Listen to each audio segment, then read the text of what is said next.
Samantala, buong linggo po nating inalam ang naganap na Annual National Conventions ng Children's Museum and Library Incorporated o CMLI sa Baguio City.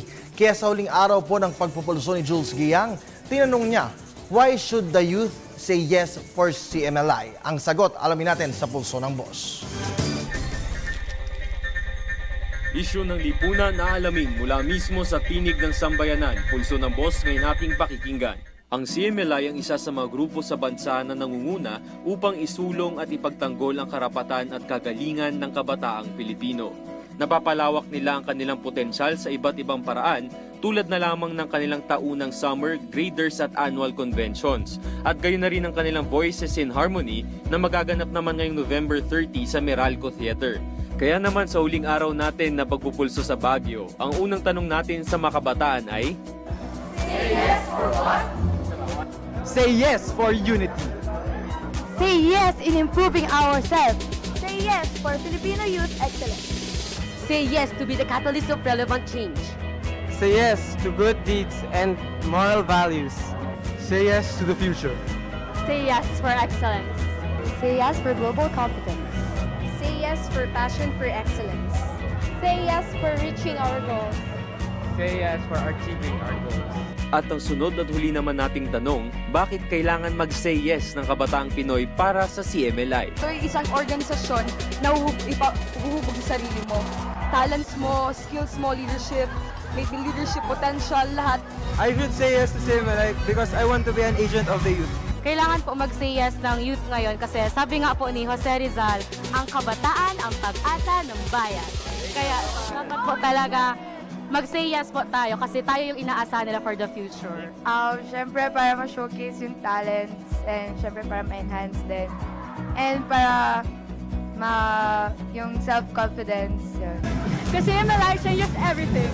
You should show your excellence and give your best in everything you do. Thank you. Because it was a great opportunity and I wanted to showcase my talent. Because CMLI can inspire Filipino youth.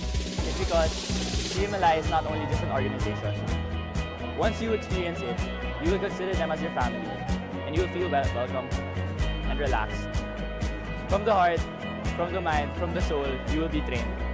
And you know that you received best leadership training, best service training, and you have been excellent along the way. Because here, we like to bring out the best in people and we embrace individuality. Ito yung organisasyon na magpapakita sa kanila kung ano ba yung pagka-Pilipino talaga, kung ano yung pwede nilang magawa para sa bayan, kung ano yung meron sila para matulungan yung society natin. CMLI is an organization that has been established for 56 years. It has been proven that we contribute.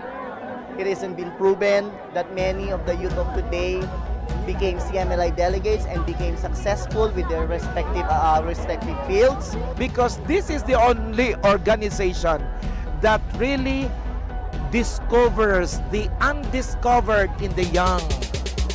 One shy student that has not been undiscovered in school, this is the chance to be discovered.